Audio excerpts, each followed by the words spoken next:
성부와 성자 성령의 이름으로 아멘. 예수님과 어머니 하나 되신 성심을 통해 아버지 뜻 안에서 기도드립니다. 사랑을 하느님 아버지, 저희가 듣겠습니다. 말씀하여 주시옵소서. 아버지께서 매일 가르쳐 주시는 이 진리의 나라를 올바르게 알아들을 수 있는 관점의 영안을 열어주시옵기를 갈망으로 청원드립니다. 이 모든 기도 우리 주 예수 그리스도의 이름으로 기도드리나이다. 아멘. 성부와 성자와 성령의 이름으로 아멘. 안녕하십니까. 하느님의 뜻 성교의 피아스녀입니다. 오늘도 여러분들과 함께 성경 말씀 안에 담겨져 있는 진리의 세계에 대해서 함께 학습해 보도록 하겠습니다. 2021년 7월 26일 월요일 복되신 동정 마리아의 부모 성 요아킴과 성녀 안나 기념일입니다. 제1독서 탈출기 32장 15절에서 24절, 30절에서 34절까지의 말씀입니다.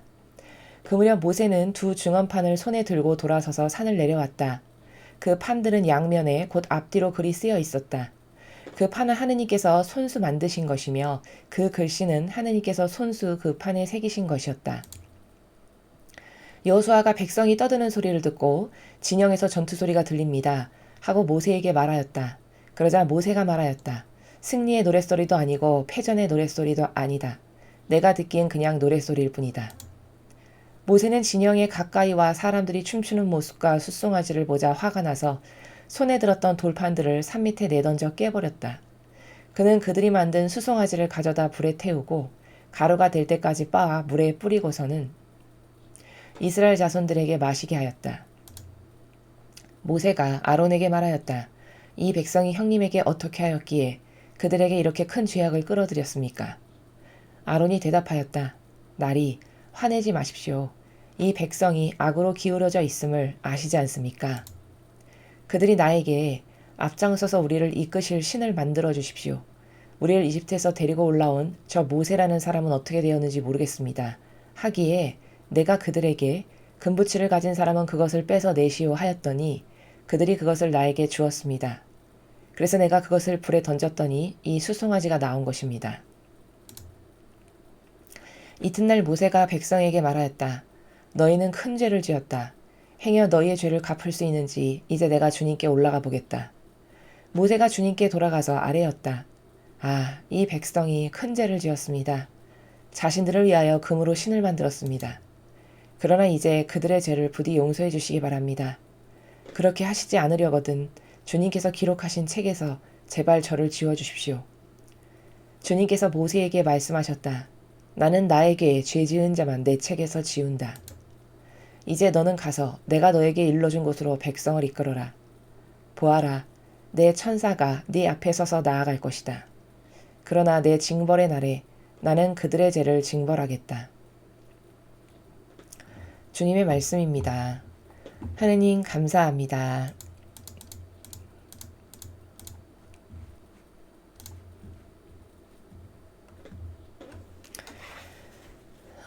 모세가 하느님께 계명을 받으러 간 사이 그 사이를 참지 못하고 백성은 역시나 또 악을 저지르는 모습을 오늘 함께 보셨습니다.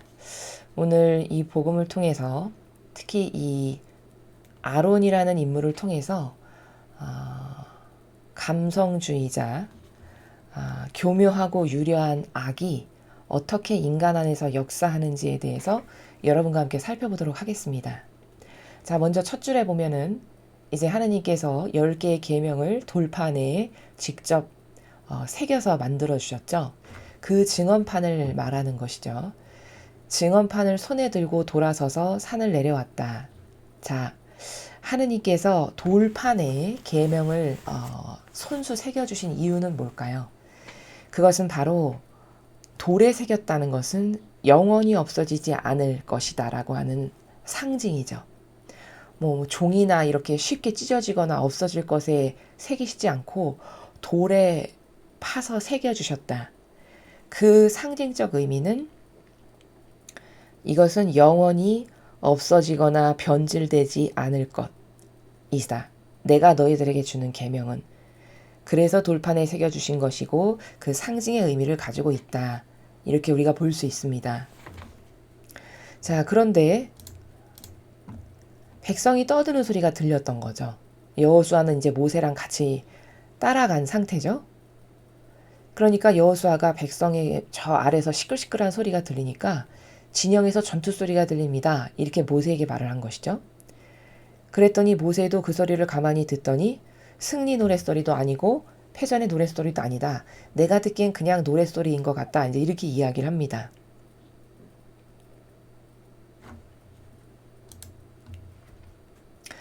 그래서 모세가 이제 내려와서 진영 가까이쯤 와서 보니까 사람들이 춤추고 난리가 난 거죠. 그리고 금송아지를 만들고서 그 주변을 뭐 온갖 잔치를 벌여가며 춤추며 돌며 이런 난장판이 벌어진 것을 이제 모세가 봤겠죠. 그리고서는 화가 나서 돌판들을 산 밑에 내던져서 다 깨버린 것이죠. 우리가 여기서 하나 발견해야 될 것은, 자, 그럼 하느님께서는 백성들에게 이런 일이 일어나도록 그러니까 지금 백성이 하느님께 이렇게 자신들을 그 종살이하던 곳에서 건져내셔서 수많은 기적, 바다도 갈라지게 하시고 먹을 거 없다니까 하늘에서 만나도 내려주시고 지겹다고 하니까 고기도 내려주시고 이런 수많은 기적을 통해서 여기까지 지금 이끌어 오셨죠. 그랬는데도 그런 하느님을 배신하고 이들이 이렇게 우상을 섬겨서 만들어서 섬기는 일을 합니다. 그러면 이 일이 백성들에게서 왜 일어나셨을까요? 이것은 마라나타 성지에서 아버지께서 가르쳐 주신 인류에게 명령하시는 뜻이 있고 그리고 허락하신 뜻이 있으시다라고 말씀하셨죠. 명령하신 뜻이다 하시면 주로 사명적인 이것을 해라 해서 주님의 일꾼과 종이 그 아버지 말씀을 순종으로 받아들여서 행하는 행위들이 거의 명령하는 뜻에 해당합니다. 그럼 오늘 백성에게 일어난 이 일은 명령하신 뜻일까요? 허락하신 뜻일까요? 그렇죠. 허락하신 뜻입니다. 아버지께서 원하시지 않았지만 이들의 자유의지가, 이 백성의 자유의지가 하느님보다는 하느님이 자신들에게 어떤 것을 베푸셨는지 금방 다 까먹고 망각하고 또 이상한 우상이나 만들어서 우상 노름하면서 하느님께 모욕과 노여움과 역겨움을 드리는 일을 자신들의 자유의지가 스스로 선택해서 한 거죠. 이건 분명 하느님께서 명령하신 뜻이 아닙니다. 이건 허락하신 뜻이에요. 그러면 이 허락하신 뜻에는 긍정적인 플러스적인 측면의 허락하신 뜻도 있고 마이너스적인 측면의 허락하신 뜻도 있다라고 말씀을 드렸죠. 왜? 인간의 자유의지를 하느님은 마음대로 건드리지 않으시기 때문입니다. 그건 악도 인간의 자유의지는 건드리지 않고 하느님도 마음대로 하지 않으십니다. 그럼 인간은 자신에게 있는 그 자유의지를 가지고 자기가 선택할 수 있는 범주가 있는 거죠. 악을 선택할 것인지 아니면 하느님께 속한 선을 선택할 것인지 이건 자신의 자유의지에 달린 거죠. 그럼 오늘 이 백성은 이게 지금 아버지께서 명령하신 뜻이 아니시고 허락하신 뜻 나라에서 이런 금송아지를 만드는 일을 저지른 건데 이거는 아버지께 속한 자녀로서 자유의지가 올바르게 선택한 플러스적인 허락하신 뜻일까요? 아니면 마이너스적 측면, 즉 악에게 속아서 자유의지를 악에게 넘겨주고 선택한 마이너스적인 측면에 허락하신 뜻을 행한 걸까요? 그렇죠.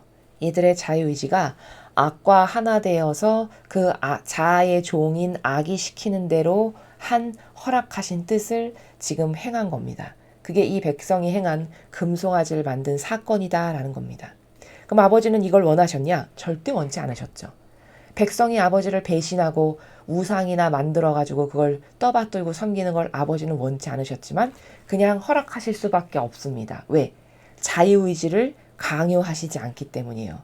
또한 사랑은 강요인가요? 아닌가요? 사랑은 강요가 아니죠. 사랑은 강요가 아닙니다.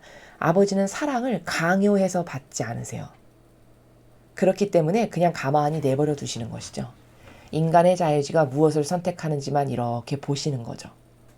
그래서 지금 이 백성이 금을 자기네가 모아다가 녹여가지고 금송아지를 만든 이 사건은 명령하신 뜻이 아니라 하느님 아버지께서 허락하신 뜻인데, 그 허락하신 뜻 중에서도 선에 속한 플러스적인 측면에 허락하신 뜻이 아니라 악에 속한, 악에게 자유의지를 내줘서 유린당해서 악에게 속아서 선택한 마이너스적인 측면에 허락하신 뜻을 이 백성이 저질러 버린 것이다.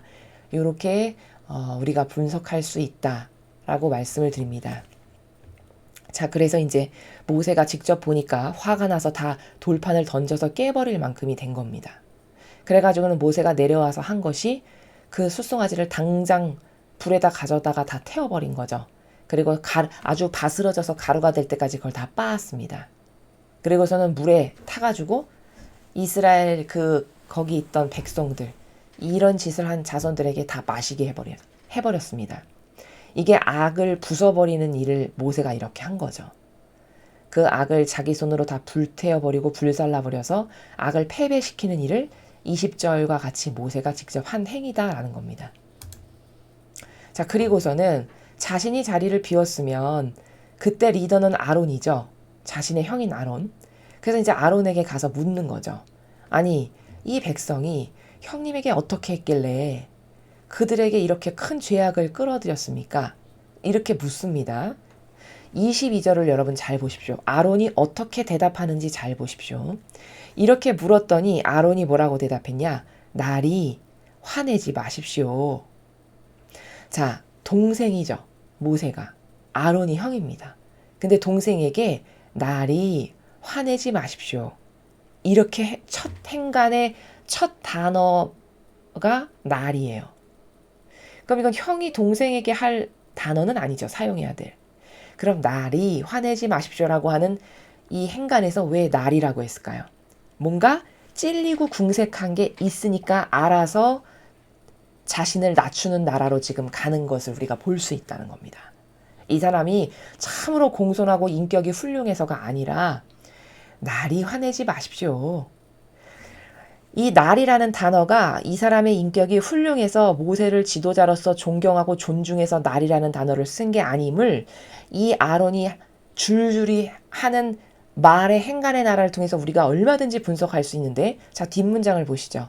이 백성이 악으로 기울어져 있음을 아시지 않습니까? 자, 날이 화내지 마세요. 아, 이 백성이 원래 이렇게 악한 거 다 알고 있으면서 뭘 그럽니까? 이런 나라죠. 그럼 여러분 생각해 보십시오. 만약에 이 아론이 똑바로 된 사람이라면, 즉 똑바로 된 사람이라는 것은 올바로 된 리더적 소양을 가지고 있는 사람이라면 백성에게 탓을 먼저 돌리는 말을 할까요? 아무리 백성이 악독하고 악하다 해도 먼저 자신이 이 백성을 이끌어야 될 책임과 의무가 있는 리더였죠.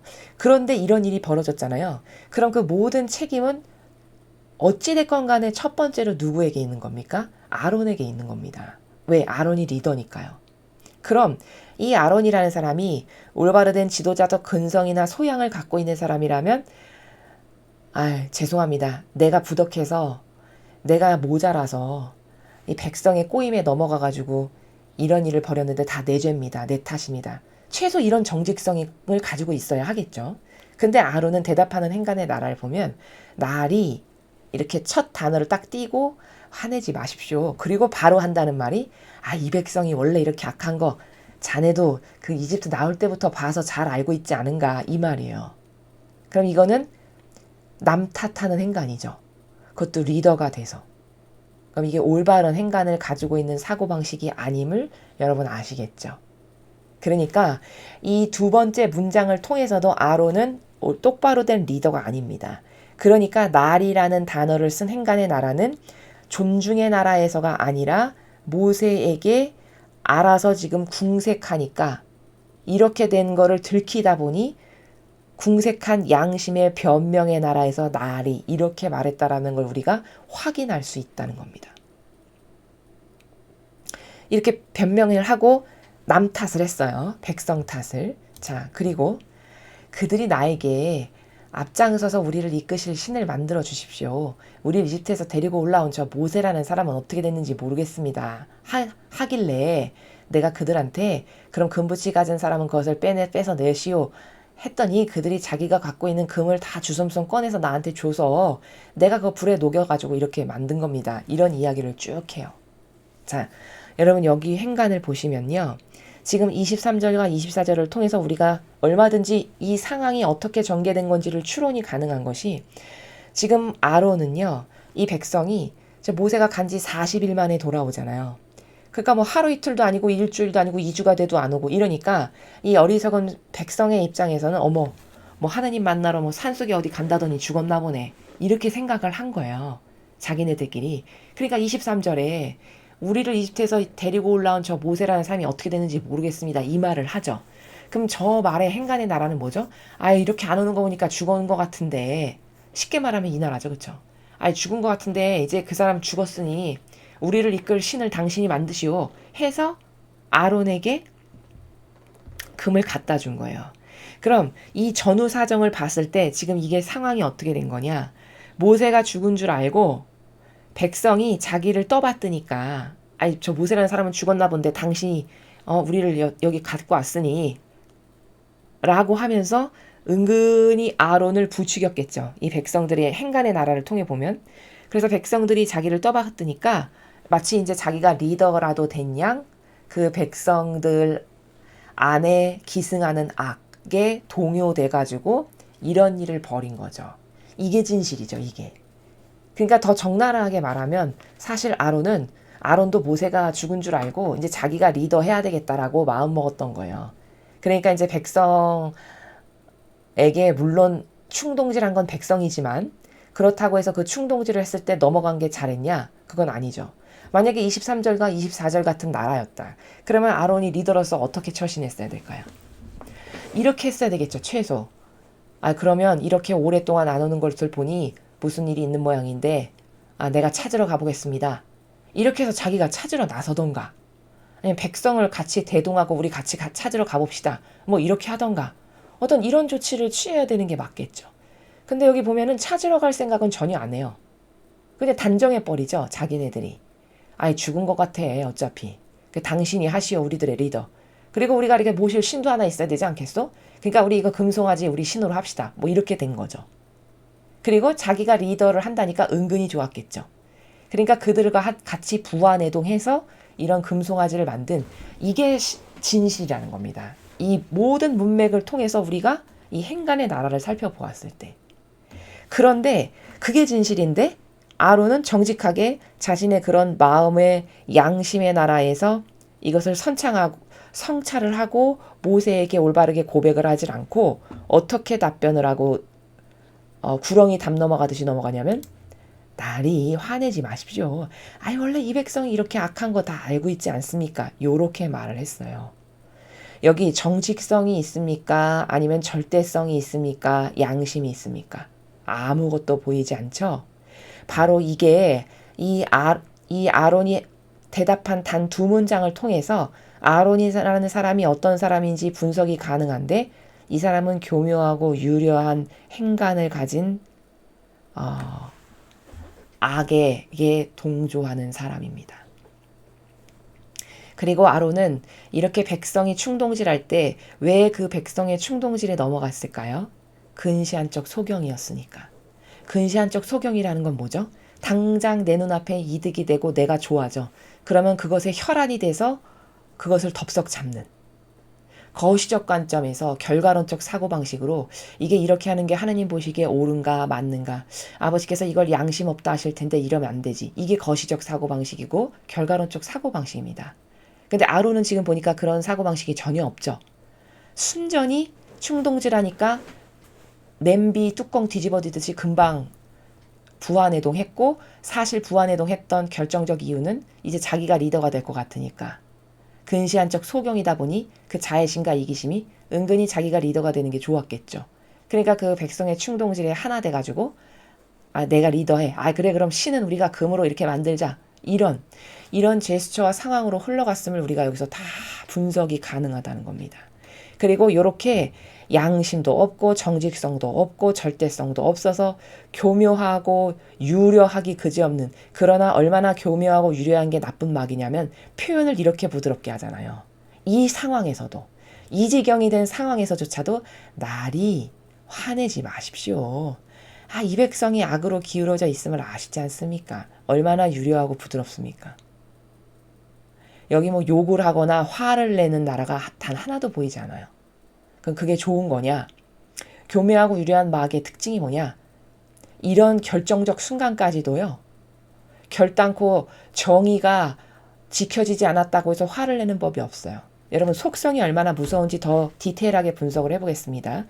지금 모세는요. 내려오다가 백성들이 하느님을 놔두고 저렇게 금송아지 만들고 난리버거지를 치는 거를 근동에 와서 보기만 했는데도 열이 받아가지고 십계명판을 내던질 만큼 정의가 셌던 사람이에요.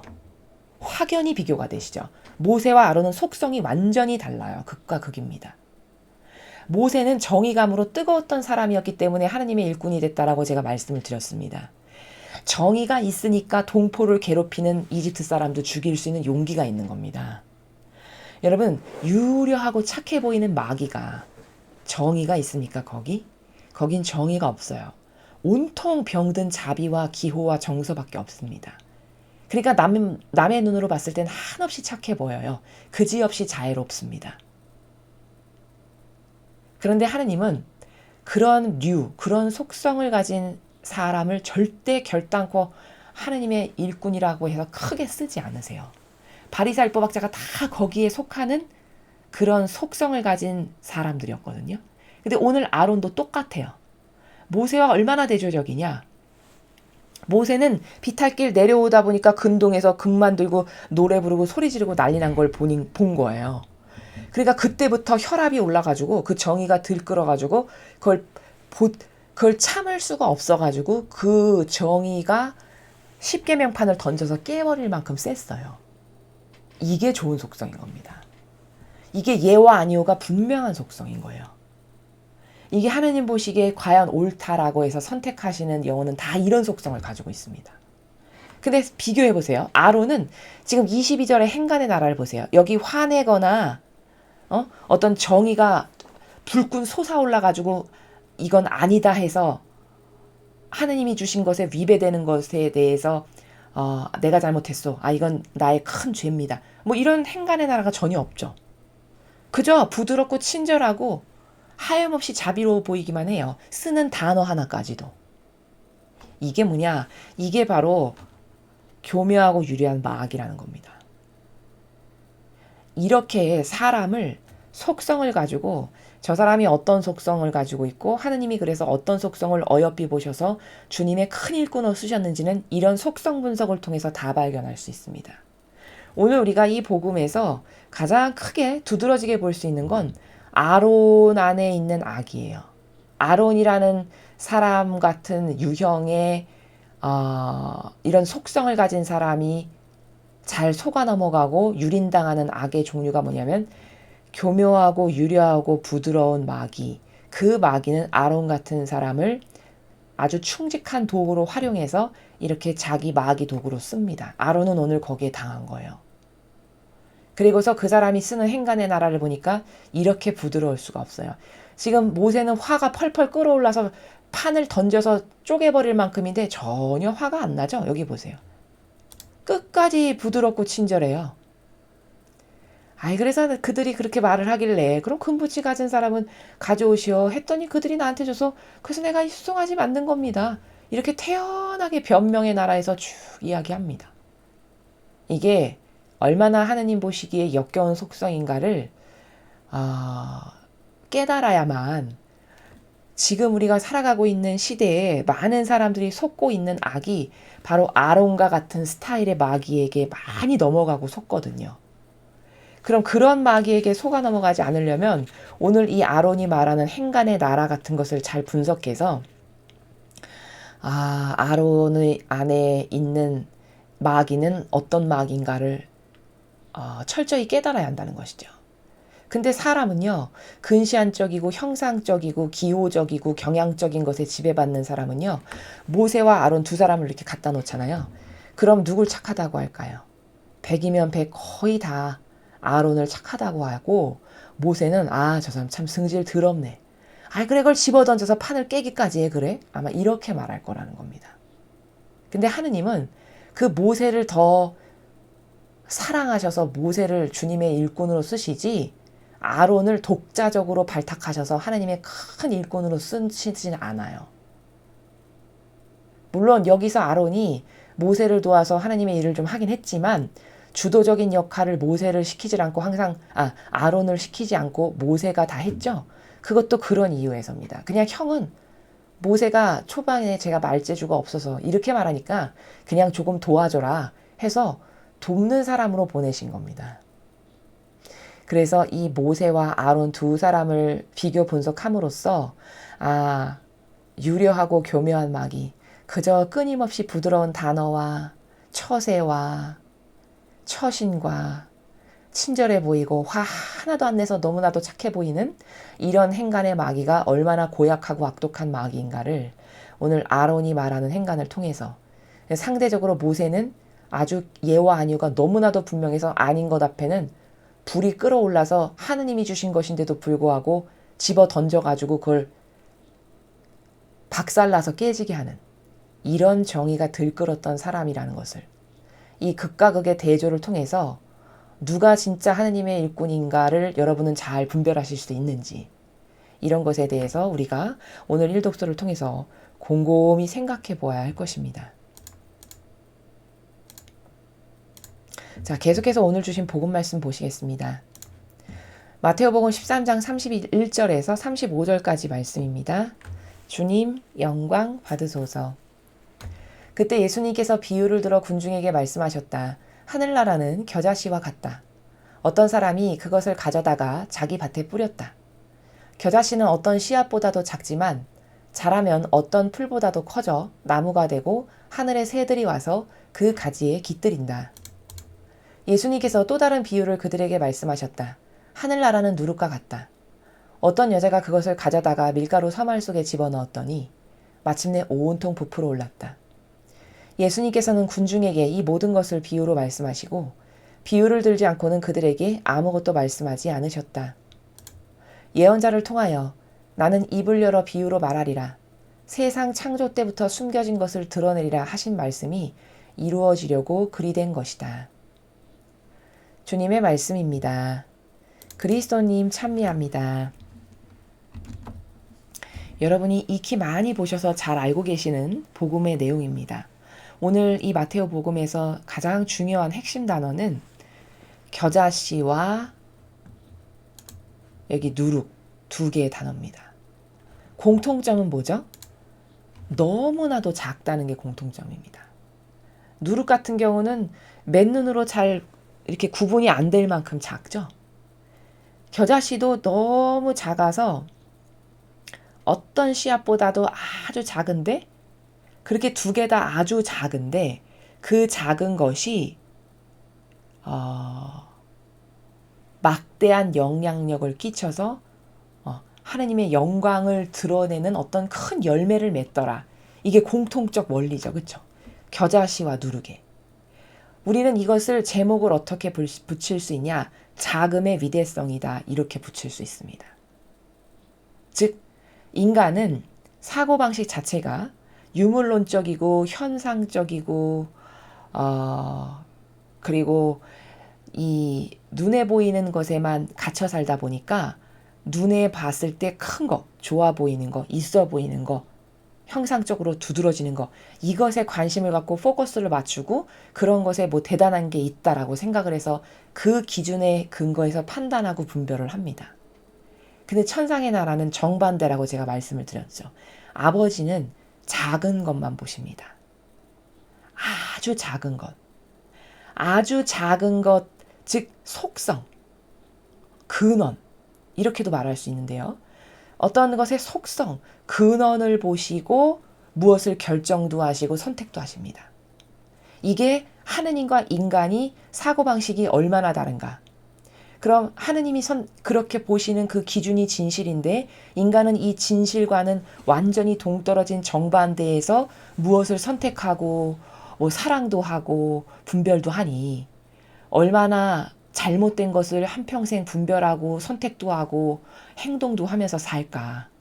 이런 것을 우리가 객관화 시켜볼 수 있다는 말씀을 결론적으로 여러분에게 드리는 것입니다. 자, 그러면 오늘 겨자씨와 누룩이라고 하는 이 두 개의 단어가 가지고 있는 원리적 관점에서 제가 여러분이 쉽게 이해를 하시게끔 하려고 이렇게 그림을 하나 그렸습니다. 자, 여기 보이시죠? 제목은 자금의 위대성입니다. 자, 자금의 위대성인데 아주 사람 보기에 작아서 별것 아니고 간과하기 쉬운 이것이 아주 큰 영향력을 미친다. 이게 원리거든요. 근데 그것이 즉 여기 보면 우측에 플러스적인 측면에서 영향력을 미칠 수도 있고요. 그 플러스적인 측면이라고 제가 표현한 거는 선이라고 우리가 보는 긍정이다라고 이야기하는 그 측면의 나라에서 영향력을 끼치는 작은 것들이고요. 그리고 좌측은 마이너스라고 제가 표현을 했는데 이건 악을 나타내려고 제가 이렇게 한 거고 부정적인 이런 세계에서 이 작은 것이 어떠한 영향력을 끼치는가에 대한 이런 마이너스적 측면 두 가지를 다 가지고 있다는 겁니다. 자금의 위대성이라는 것은. 자, 그러면 먼저 플러스적인 측면을 보면요. 즉 선의 나라의 관점에서 보면 작은 것이 어느 정도로 위대한 거냐. 겨자씨, 누룩 다 아주 육안으로 봤을 때 잘 보이지 않을 만큼 작아요. 그런데 오늘 복음을 보면 누룩 그 얼마 되지도 않는 거 넣었는데 빵 반죽하면 이따시만하게 부풀어서 큰 빵이 되죠. 또 겨자씨도 마찬가지죠. 아주 작아서 사람 눈으로 잘 육안으로 분별하기도 힘들 만큼 그 알갱이가 작은데 그걸 땅에 묻어서 거름 잘 주고 물 잘 뿌려서 그게 뿌리 깊이 내리고 잘 자라게 되면 거기 뭐 수많은 새, 짐승 같은 것들이 와가지고 아주 편안하게 휴식을 취하고 깃들이는 이런 커다란 나무가 된다. 이렇게 말씀하셨어요. 그러면 이거는 뭘까? 이렇게 사람 봤을 때 저거 별거 아니네. 눈에 띄지도 않네. 드러나지도 않네. 해서 작다라고 해서 무시할 만큼 작은 것이 사실은 그것이 올바르게 반영을 하면 하늘나라에선 엄청나게 큰 영향력과 열매를 맺는 것이 된다라는 것이거든요. 그럼 그러한 예의 대표적인 분이 성모님이시라는 거예요. 제가 여기 쓴 이유는 성모님은 자금의 위대성으로 성공하신 분입니다. 자금의 위대성으로 별이 되신 분이고 예수님이 받으신 은총을 거의 맞먹을 만큼 받으신 분이에요. 예수님이 받으신 그 상급을. 자, 그럼 왜 그러냐? 여러분이 잘 아시다시피 성모님은 우리가 성경을 통해서 성모님을 좀 깨달아 보려고 하면 성모님에 대해서 기록된 것이 거의 없어요. 그건 왜냐하면 외경에 전해지기를 성모님께서 자신에 대해서 무언가를 이렇게 남겨서 기록하는 것 자체를 원치 않으셨다라고 전해집니다. 그건 왜일까요? 그렇게 드러내는 남 앞에 뭐 커다랗게 좋아 보이고 있어 보이고 남이 인정해주고 이런 나라 자체에서 살지를 않으셨다는 입증 증거 자료입니다. 그리고 성모님이 살아가신 행간의 나라를 많은 책에서 다수의 책에서 확인해 보면 가장 바닥 있죠. 가장 미천한 바닥. 그 가장 미천한 바닥을 자원으로 가서 사신 분이에요. 어머니께서는. 그래서 저주받은 자들의 발밑에 스스로 자원해서 가셔서 그곳에서 배상과 보석을 하실 만큼 이 정도로 낮은 자리를 스스로 가신 이게 다 작은 거죠. 그렇죠? 그러니까 그 정도로 작고 겸손한 것을 일평생 원하셨고 그 세계가 얼마만큼 중요한지를 성모님은 아셨던 거죠. 그러다 보니 성모님에 대한 기록도 잘 없고 성모님이 어떤 분이신지 성경만 읽어서는 거의 잘 알 수가 없어요. 이 정도로 드러나 있는 게 별로 없으신. 그리고 어머니 영성을 보면은 모든 것을 숨어서 하신. 그러니까 성모님은 뭐 어떤 뭐 제자들처럼 뭐 대단하게 나서서 사명을 막 뭐 가열차게 뭐를 막 수행해서 막 열매를 굵직굵직한 걸 내시고 이런 건 하나도 없죠. 일평생의 삶이. 근데 완덕이라는 그 칭호를 아버지로부터 인정을 받으신 분이에요. 그럼 완덕이라는 건 어떻게 받는 거냐면 일상의 모든 행간의 나라에서 그러니까 쉽게 말하면 1분 1초도 낭비가 없이 똑딱똑딱 흘러가는 이 1초 1초마다 아버지 뜻에 완전히 용해돼서 아버지와 함께 살아가시는 걸 매 초마다 순간마다 그리고 그것을 한평생 구현하신 분입니다. 그러면 그 작은 것 하나하나에 굉장히 충직하셨다는 거죠. 그렇죠? 이래서 그런데 그러한 분이 완덕의 어머니, 겸손의 어머니, 무슨 어머니, 무슨 어머니, 여러분 그 호칭기도 보면 성모님께서 가지고 계신 호칭을 이루 헤아릴 수가 없죠. 그게 뭘 뜻하는 거냐면 성모님이 받으신 상급의 나라가 그 어머니가 가지고 계신 호칭의 나라입니다. 그 정도로 많은 상급을 받으신 거예요. 그럼 이 성모님의 영성, 어머니께서 살아가셨던 정신세계의 나라를 보면 그 집안일 하나 작은 것에 한없이 충직하셨던, 그래서 종소리 하나도 피아스로 들으셔서 어떤 종소리가 나면 아버지가 날 부르시나? 이렇게 인식하셨던, 이렇게 순간순간마다 아버지 뜻에 용해된 충직성의 이 자금, 근데 그것이 쌓이고 일평생 그것에 한결같이 그 작은 것에 올인하시다 보니 나중에는 그것이 아버지께서 인정하시기를 완덕이다 이렇게 말씀하시는 나라. 바로 이 나라가 성모님께서 살아가셨던 정신세계의 차원의 나라거든요. 이게 바로 어머니의 그 자금이 얼마나 위대하신가. 그 자금을 통해서 어머니는 위대한 완덕도 이루셨고 겸손의 왕, 여왕, 또 완덕이며 겸손이며 또 인내며 하나 되는 여러 가지 다양한 이런 이루 헤아릴 수 없는 카테고리의 다양한 모든 것들의 탑이 다 어머니가 이룩하신 거라는 거죠. 이래서 이 자금이 하느님 보시기엔 얼마나 위대하고 아름다운가를 우리는 성모님의 영성을 통해서 발견할 수 있고 공부할 수 있고, 모범이 다 성모님께만 있다. 그 자금의 위대성의 나라는. 이렇게 우리가 발견할 수 있다는 겁니다. 자, 그럼 똑같이 작은 건데 이것이 악이 가져가서 활용해서 쓰면 어떻게 열매를 맺는지를 보면요. 자, 무의식적 인지라고 제가 여기다 써놨습니다. 무의식적 인지라는 거는 어떤 작은 거냐면요.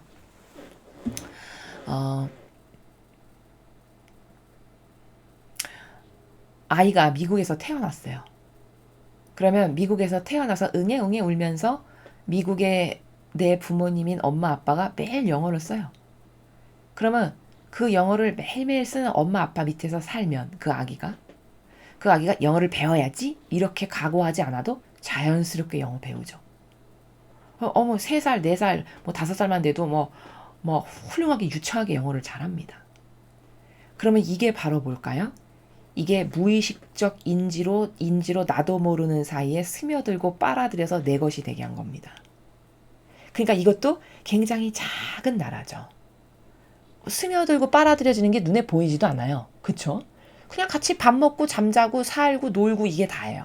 근데 그러는 사이에 그 작은 나도 모르게 습득, 언제 영어를 내가 이렇게 잘하게 됐지? 기억조차도 안 나는 이 자금의 반복을 통해서 그 무의식적 인지가 그 미국인 엄마 아빠와 같이 살면 정서도 담고 경향도 담고 그들의 취미도 담고 성향도 담고 이렇게 스펀지가 물 언제 빨아들였는지 모르게 쭉쭉 빨아들여서 어느새 똑같은 판박이인 아들이 되어 있는 이런 나라가 된다는 거죠. 이게 바로 무의식적 인지입니다. 그러니까 이거는 뭐를 열심히 해야지 해서 어떤 큰 바위 덩어리를 들어서 여기다 옮겨놓은 이런 노력이 아니라 나도 모르게 조금씩 스며든, 진짜 겨자씨나 누룩만큼 작게 알지도 못하게 언제 들었는지도 모르는 사이사이 찰나찰나마다 스며들어서 어느새 똑같은 판박이인 그 사람이 되어 있는 나를 바라볼 때 무의식적 인지가 얼마나 악이 이것을 활용해서 사람 하나를 똑같이 판박이로 만드는지를 우리가 알 수 있다는 거죠. 자, 이 무의식적 인지를 이교도의 제도와 전통의 시스템에서 우리는 볼 수 있습니다. 이런 거죠. 신자 하나가, 초심자가 아무것도 모르는데 영세를 받아야지 하나님을 좀 알고 싶고 하나님 가까워지고 싶고 이래서 아무것도 모르는 병아리 신자 한 분이 성당에 왔어요. 근데 그날부터 이 이교도가 매일 하는 전례, 행사 이런 거 있잖아요. 그런 거를 맨날 보고 듣고 따라다니면서 자매님도 같이 봉사해요. 그러면서 같이 따라다니면서 봉사도 하고 막 이랬어요. 그럼 그거를 1년, 2년, 3년 그렇게 따라다니면서 봉사하고 행사 때마다 나가서 띠두르고 뭐 어떤 안내를 하고 이런 거를 계속했다. 그러면 그 병아리 같았던 그 영혼의 사고방식은 한 5년, 10년 되면 어떻게 될까요? 그 시스템에 충직한 하수인이 되어 있게 됩니다. 나도 모르는 사이에. 마치 미국에서 응애 아기가 태어나면 엄마 아빠와 똑같은 제2의 판박이가 뭐 3년, 5년, 10년 이렇게 살면 제2의 판박이가 되죠. 그거랑 똑같이 이 교회의 제도와 인간의 뜻이 만든 제도와 전통이라고 하는 그 시스템이 있잖아요. 행사 위주, 인간적인 거 위주, 사람 중심 이런 걸로 도배된 시스템에서 아무것도 모르는 순백의 영혼이 들어와서 거기서 한 5년, 10년 이렇게 봉사활동 열심히 하면서 행사마다 참가하고 따라다니고 이걸 반복한다. 그럼 그 영혼의 사고방식은 어떻게 될까요? 이 시스템에 완전히 노예화된 충직한 종의 사고방식이 될 수밖에 없습니다. 이게 자금의 위대성이 이렇게 무서운 거예요. 그게 선의 나라에서 겨자씨와 누룩 같은 속성으로 아버지의 뜻을 모든 것에서 빈틈없이 그 남이 알아주지도 않고 알지도 못하는 겸손의 나라에서 행하신 성모님이 이런 위대한 선을 이루시는가 하면 이걸 마귀가 가져가서 악용해서 활용을 하면 무의식적 인지라고 하는 작용 가운데에서 영혼 하나를 충직한 마귀의 도구로 만드는데 대표적인 방법이 뭐냐면 이교도가 가지고 있는 제도와 전통이라는 시스템 있잖아요. 그 시스템 안에서 그냥 어린아이가 다른 거 할 필요도 없어요. 영어 배우지 않아도 돼요. 그냥 밥 먹고 잠자고 같이 생활하고 놀러 다니기만 해도 10년 되면 영어 기가 막히게 잘합니다. 그거랑 똑같이 된다는 거죠. 즉 사제가 되기 위해서 한 10년간 그러한 프로그램에서 양성을 받고 교육을 받는다. 그러면 1, 2년 교육을 받으면 좀 덜 동화되겠지만 그래서 10년 동안 그 체계화된 프로세스 가운데에서 먹고 자고 같이 생활하고 운동하고 모든 것을 같이 하는 가운데 10년 동안 산다. 그러면 어떻게 될까요? 그 사람은 이제 무의식적 인지라고 하는 이 작은 프로세스적 과정을 통해서 자신에게 어떤 사고방식이 들어왔는지도 모르는 사이, 나도 모르는 사이에 그 제도라고 하는 그 전통이라고 하는 시스템에 맹종하고 맹신하는 추종자 종이 된다는 겁니다. 이렇게 작은 것을 통해서 마귀도 자신들의 왕국을 이렇게 건설하고요. 이 작은 것을 통해서 올바르게 반영하면 성모님과 같이 모든 것에서 빈틈없이 아버지의 뜻에 완전히 용해돼서 행하신 위대하신 어머니의 이 완덕의 영성을 이룰 수도 있는 이렇게 극과 극을 달리는 속성으로 작다라고 하는 그 특징을 가지고 어떤 이 원리를 가지고 마귀는 이렇게 자신들의 충직한 종을 만들고요. 선의 세력은 이런 성모님과 같은 위대한 아버지의 열매가 될 수도 있는 이런 양단면을 다 가지고 있다는 것을 우리가 알아야 된다는 거죠. 그중 오늘 복음은 이 플러스의 나라, 선이라고 하는 긍정의 나라에 해당하는 부분만을 예수님께서 언급하신 거다라는 겁니다. 여러분 그 공산주의자들이요. 대학생을 아무것도 모르는 신입생 1학년 아주 파릇파릇 예쁜 신입생이 딱 들어갔는데 그 대학생을 빨갱이 공산주의로 만들려면 어떻게 하는지 아십니까? 아주 쉽습니다. 뭐 대단한 막 선전 안 해도 돼요. 그냥 문학 동아리 하나 만들면 됩니다. 문학 동아리 하나 만들어 가지고요. 그 문학 동아리에서 책을 선정합니다. 근데 다 사회주의 공산주의 사상의 베테랑들이 쓴 책만 선정을 해가지고 매일 그냥 그거 읽으면 됩니다. 동아리에서 그거 읽고 토론하고 그거 읽고 토론하고 그거 읽고 토론하고 그 문학 동아리에 가입해서 그냥 읽고 토론하고 그것에 경도된 사고방식 가운데서 이야기하고 이걸 4년 한다고 생각해 보십시오. 4년 뒤에 그 사람의 사고방식이 어떻게 돼 있을까요? 그 사람이 내가 빨갱이가 돼야지? 이런 의도를 절대 가지지 않았을 겁니다. 처음에 그 문학 동아리 갔을 때 그렇죠? 근데 4년 후가 되면 나도 모르게 내 사고방식이 이미 그렇게 되어 있는 자신을 그 자신도 깨닫지 못할 겁니다. 그러나 남이 봤을 땐 알 수 있겠죠. 이렇게 작은 것으로 나도 모르는 사이에 조금씩 변화돼서 어떤 열매를 맺게 한다는 것은 굉장히 위험한 거고 무서운 겁니다. 내 자유의지가 이렇게 성모님과 같은 이 작은 것을 소중히 여겨서 순간순간 아버지와 용해되고 하나 되는 것에 올인해서 사는 이것을 선택할 것인가? 내 자유의지가. 아니면 내 자유의지가 내 정서와 기호와 경향이 병들다 보면 이 이교도의 제도와 전통의 시스템이 좋아 보이거든요. 고즈넉하고 좋은 성가 틀어주고 안락하고 평안해 보이고 조용하고 여기서 맛을 들이거든요. 그런 향기에 매혹되는 거죠. 자기 기호와 그 향기가 매치가 잘 되면 코드가 잘 맞으면 그러면 여기에 싹 끌려갑니다. 그리고서는 무의식적 인지라고 하는 프로세스 과정을 통해서 매일 그런 활동을 반복적으로 수행한다. 마치 문학 동아리에서 공산주의 사상으로 가득한 책을 매주 읽는 것처럼 그걸 계속 반복한다. 그러면 그거 한 5년만 해보십시오. 그럼 10년 하면 완전한 종이 되는 거고요. 한 5년만 해도 무의식적 인지라는 그 작은 마귀가 스펀지처럼 빨아들이는 그 과정을 통해서 이 사람은 이미 이 마귀적 사고방식으로 여기가 가득해지게 된다는 이 무섭고도 놀라운 사실입니다. 이게 자금의 위대성이라고 하는 원리의 나라입니다. 이 원리는 이렇게 양단면의 두 가지를 다 가지고 있는데 여러분은 과연 어떤 것을 자유의지로 선택하고 살아가시는가? 어떤 것을 이 두 가지의 나라가 있는데 선택하고 싶은가?